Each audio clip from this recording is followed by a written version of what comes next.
Welcome to my class. नमस्ते student. बच्चों, आज हम कक्षा 7वीं की पूरक पाठ्य पुस्तक बाल महाभारत कथा का अध्ययन करने जा रहे, जिसमें हम चैप्टर नंबर 23 पढ़ रहे हैं, जिसका शीर्षक है विराट का भ्रम। और इस पाठ का यह सेशन नंबर पहला है।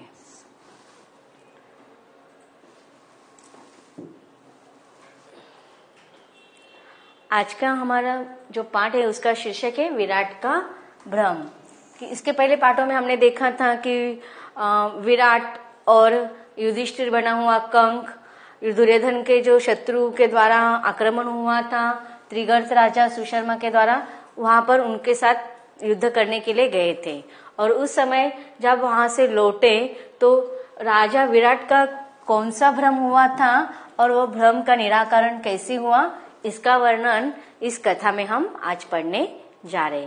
तो सबसे पहले हम पाठ को पढ़ते हैं।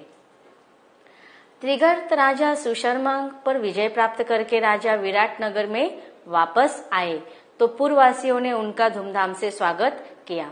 तो इस प्रकार जब विराट राजा महाराजा युधिष्ठिर के साथ गए हुए थे तो राजा सुशर्मा का वह घमंड चोर कर देते हैं और उसको हराकर विजय प्राप्त कर देते हैं। और जब सारे जनता को पूर्ववासी अर्थात वहां पर रहने वाले जो नगर है, नगर में रहने वाले जो जनता थी, जब उनको पता चला और वह अपने विजय हासिल करके विराट अपने प्रांत में आ रहे थे, तो उस समय वहां के जनता ने धूमधाम से उनका स्वागत किया। अंतपुर में राजकुमार उत्तर को न पाकर राजा ने पूछताछ की। तो जैसे ही वह अपने महल में आए, अपने अंतपुर में गए जहां पर वह उनका स्पेशल मकान होता है, वहां पर गए और देखे कि उनका जो पुत्र है राजकुमार उत्तर वहां पर नहीं है, उसे नहीं दिखाई दिया। तो उन्होंने जब पूछताछ की तो वहां के जो स्त्रियां दासियां थी, उन्होंने बड़े उत्साह के साथ क्या बताया कि कुमार कौरवों से लड़ने गए हैं। अब देखिए, जब राजा सुशर्मा ने एक ओर से विराट के राज्य पर आक्रमण कर दिया था, तो दुर्योधन ने क्या योजना बनाई कि दूसरी ओर से, उत्तर की ओर से उनके उस प्रांत पर आक्रमण कर देंगे, मत्स्य देश पर। और उस समय कौरवों के साथ युद्ध करने के लिए राजकुमार उत्तर गए थे। और यह बात जैसे स्त्रियों ने उत्साह के साथ, बड़े आनंद के साथ राजा विराट को बताई तो उसको पहले चिंता होने लगी। राजा यह सुनकर एकदम चौंक उठे, उनको आश्चर्य हुआ। उनके विशेष पूछने पर स्त्रियों ने कौरवों के आक्रमण आदि का सारा हाल सुनाया। अब जैसे ही दासियों के द्वारा, स्त्रियों के द्वारा यह बात उन्होंने सुनी, उनको थोड़ा आश्चर्य हुआ। राजकुमार उत्तर और कौरवों के साथ युद्ध करने के लिए गए, उनको पहले यह विश्वास ही नहीं आया। और फिर उन्होंने बार बार पूछा, विशेष पूछने के बाद कि स्त्रियों से वह बार बार पूछने लगे कि क्या सच्चाई है। तब स्त्रियों ने कौरवों के द्वारा किस प्रकार से आक्रमण किया गया था, इसका सारा वृत्तांत राजा विराट को बता दिया। यह सब सुनकर राजा का मन चिंतित हो उठा। अब राजा का मन चिंतित क्यों उठा? क्योंकि उनको पता था कि दुर्योधन अर्थात कौरवों का जो समूह था, या कौरवों के द्वारा जो आक्रमण किया गया था, तो यह उनका आक्रमण में उनका जो पुत्र था राजकुमार उत्तर, वह टिक नहीं पाएगा। और इस प्रकार अगर उस आक्रमण में वह हार जाएगा तो इस चिंता से, इन बातों से चिंतित होकर वह और भी व्याकुल हो उठे। और उनके पुत्र ने इसके पहले कभी शायद युद्ध नहीं किया होगा, और अचानक से कौरवों के इतने बड़े शक्तिशाली योद्धाओं के साथ आक्रमण करना और उनके सामने मैदान में, रणभूमि में जाना, इन बातों से वह बहुत अधिक चिंतित हो गए। राजा को इस प्रकार शोकातुर देखकर कंक ने उन्हें दिलासा देते हुए कहा, अर्थात युधिष्ठिर ने जब ये देखा कि राजा विराट अब बहुत चिंतित हो गए हैं, तो उन्होंने उनका धैर्य बांधा और कहा, धैर्य देते हुए उन्हें कहा, आप राजकुमार की चिंता न करो, बृहन्नला सारथी बनकर उनके साथ गई है। अब युधिष्ठिर को पता था कि राजकुमार उत्तर भले ही वो युद्ध करने में असमर्थ हो, लेकिन उसके साथ कौन है? बृहन्नला अर्थात कौन थी? वह सिर्फ युधिष्ठिर को पता था कि वह वास्तव में अर्जुन था, और अर्जुन जब उसके सारथी के रूप में जाएगा तो वह निश्चित रूप से राजकुमार उत्तर की ओर से लड़ेगा, और जब वह अर्जुन कौरवों के साथ युद्ध करेगा तो निश्चित रूप से कौरवों का हार जाना निश्चित था। युधिष्ठिर को पता था कि बृहन्नला के रूप में वास्तव में सारथी बनकर जो गया था वह अर्जुन था, और जब अर्जुन कौरवों के सामने युद्ध के रूप में जाएगा, आक्रमण करेगा, तो कौरवों का आक्रमण हारना निश्चित था। और इसीलिए वह कंक बना हुआ जो युधिष्ठिर है वह क्या करता है, राजा विराट के चिंता को दूर करते हुए उनको दिलासा देते हैं कि आप राजकुमार की चिंता मत करें। कंक इस प्रकार बातें कर ही रहे थे कि इतने में उत्तर के भेजे हुए दूतों ने आकर कहा, राजन आपका कल्याण हो, राजकुमार जीत गए हैं, कौरव सेना तितर बितर कर दी गई है, अर्थात यहाँ छिन्न भिन्न कर दी गई है। तो अब दूत किसे कहते हैं कि जो से संदेशा वाहक जो होते हैं, एक देश से दूसरे देश के लिए संदेश देने का कार्य जो देते हैं उन्हें दूत कहा जाता है। तो उत्तर के जो दूत भेजे गए थे अर्जुन के द्वारा सारथी के रूप में बृहन्नला ने दूत भेजे थे, तो वह आकर विराट को कहते कि आपके कल्याण हो, राजकुमार की जीत हो गई है और कौरव सेना छिन्न भिन्न अर्थात यहाँ वहां भागते अपनी जान को बचाते हुए भाग रही है, और सारे जो गाय उन्होंने पकड़ ली थी उसको भी छुड़ा लिया गया है। यह सुनकर विराट आंखें फाड़कर देखते रह गए। अब देखो, इस राजा को चिंता थी, विराट को चिंता थी कि पता नहीं क्या होने वाले हैं युद्ध में, और जैसे ही दूत आकर संदेशा देते हैं कि आपके पुत्र आपके राजकुमार उत्तर की जीत हुई है, तो यह देखकर वह आश्चर्यचकित हो जाता है। उसका विश्वास नहीं होता है कि सच में राजकुमार उत्तर ने क्या कर दिया है, कौरवों को हरा दिया है। उन्हें विश्वास ही नहीं होता था कि अकेला उत्तर कौरवों को जीत सकेगा। पुत्र की विजय हुई यह जानकर विराट आनंद और अभिमान के मारे फूले न समे। सबसे पहले उनको तो चिंता हुई, फिर आश्चर्य हुआ, और फिर अब जैसे उनको पता चले कि उनके पुत्र की विजय हुई है, यह जानकर उनको बहुत अभिमान हुआ, आनंद हुआ, और आनंद के मारे वह फूले न समाये अर्थात अत्यंत प्रसन्न होना।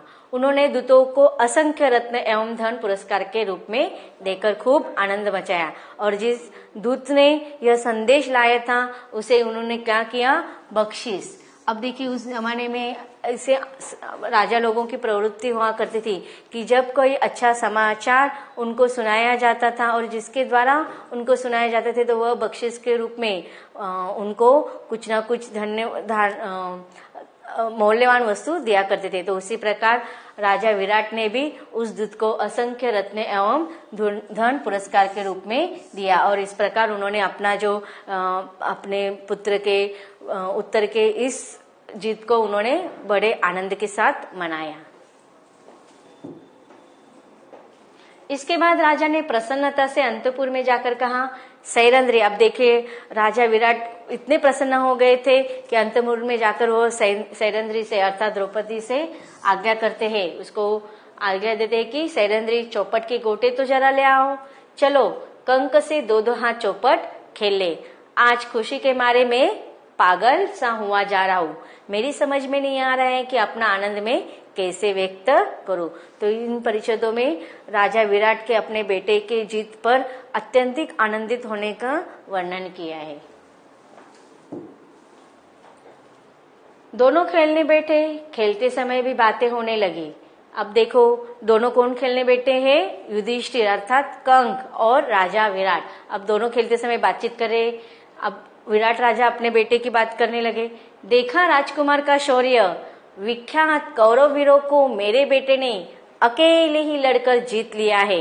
विराट ने कहा, निसंदेह आपके पुत्र भाग्यवान है, नहीं तो बृहन्नला उसकी सारथी बनती ही कैसे।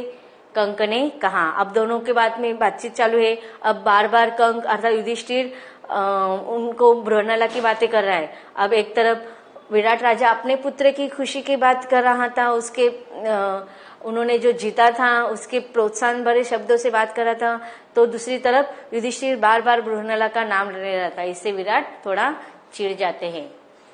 विराट झुंझलाकर बोले, गुस्से से बोले, आपने भी क्या यह बृहन्नला की रट लगा रखी है।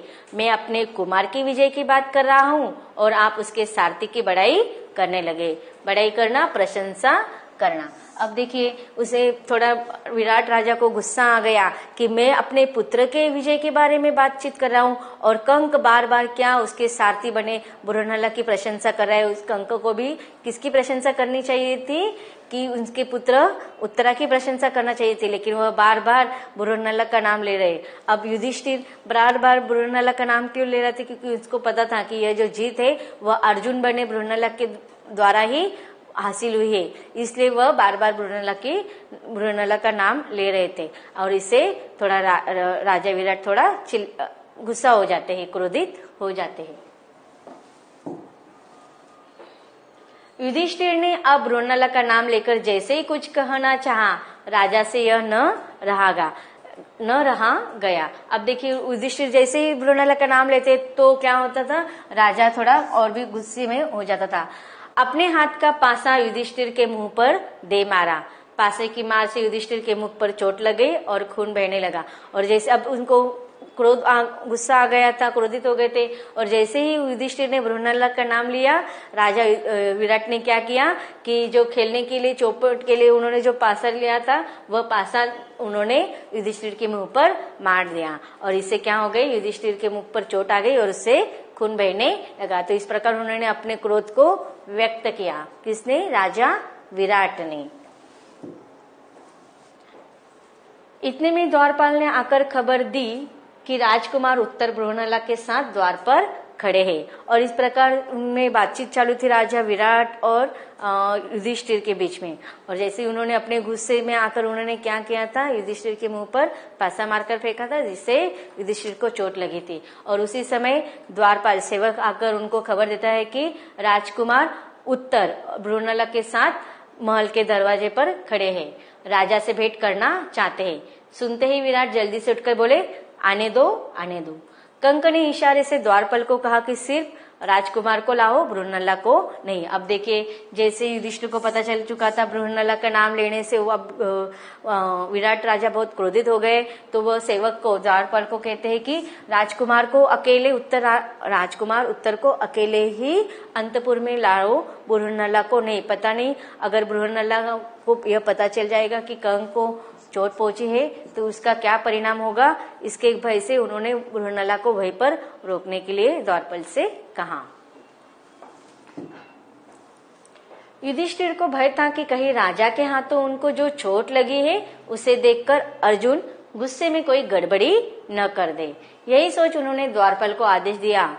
राजकुमार उत्तर ने प्रवेश करके पहले अपने पिता को नमस्कार किया। और जैसे ही राजकुमार अंतपुर में अपने पिता से मिलने के लिए आए तो वहां पर दो व्यक्ति खड़े थे, एक तो उनके पिता राजा विराट और दूसरे कंक। तो जैसे ही राजकुमार ने उनके पिता को देखा तो उन्होंने सबसे पहले उनको नमस्कार किया। फिर वह कंक को प्रणाम करना चाहते थे कि उनके मुख से खून बहता देखकर वह चकित हो गए। तो देखो, वह कंक को प्रणाम करना चाहते थे क्योंकि अर्जुन के द्वारा अब कंक कौन है, वास्तव में पांडवों का सबसे बड़ा भाई महाराजा युधिष्ठिर है, यह उसको पता चल चुका था। इसलिए वह उनको प्रणाम करने चाहते थे। लेकिन जैसे उन्होंने क्या देखा कि उनके मुख से खून बह रहा है, उसे अर्जुन से मालूम हो चुका था कि कंक तो असल में ही युधिष्ठिर ही है। लेकिन जैसे वो उनको प्रणाम करने जाने वाला ही था कि तो उन्होंने उसके राजकुमार उत्तर ने युधिष्ठिर के मुंह से खून बहता हुआ देखा। उसने पूछा, पिताजी इनको किससे यह पीड़ा पहुंचाई है? विराट ने कहा, बेटा क्रोध में मैंने चौपट के पासे फेंक मारे। क्यों, तुम उदास क्यों हो गए? तो जैसे ही उनको चोट देखी तो उन्होंने पूछा। तब विराट कहता है कि यह जब मुझे क्रोध आया था तो मैंने चौपट का पासा उनके मुख पर मारा और इसके वजह से उनको चोट पहुंची। और यह बात देखकर वो थोड़े राजकुमार उत्तर उदास हो गए थे। पिता की बात सुनकर उत्तर कांप गया, उसको गुस्सा आ गया। विराट कुछ समझ ही नहीं सके कि बात क्या है। उत्तर ने आग्रह किया तो उन्होंने कंक के पांव पकड़कर क्षमा याचना की। तो जब उत्तर ने महाराज विराट को उनसे माफी मांगने के लिए कहा तो विराट ने कंक की माफी मांग ली। इन परिच्छेदों में आए हुए कुछ कठिन शब्दों का अर्थ देखते हैं। उत्साह खुशी, चौंक जाना आश्चर्यचकित होना, शोकातुर दुखी, तितर बितर होना छिन्न भिन्न होना, फूले न समाना बहुत खुश होना, पुरस्कार इनाम। तो बच्चों अब तक हमने किस प्रकार से उत्तर के विजय की खबर पाकर राजा विराट अत्यधिक प्रसन्न हो जाते हैं इसका वर्णन पढ़ा। क्या आगे कंक के बारे में राजा विराट जान पाते हैं, उनका भ्रम किस प्रकार से टूटता है, इसका वर्णन पढ़ेंगे हम इसके अगले भाग में।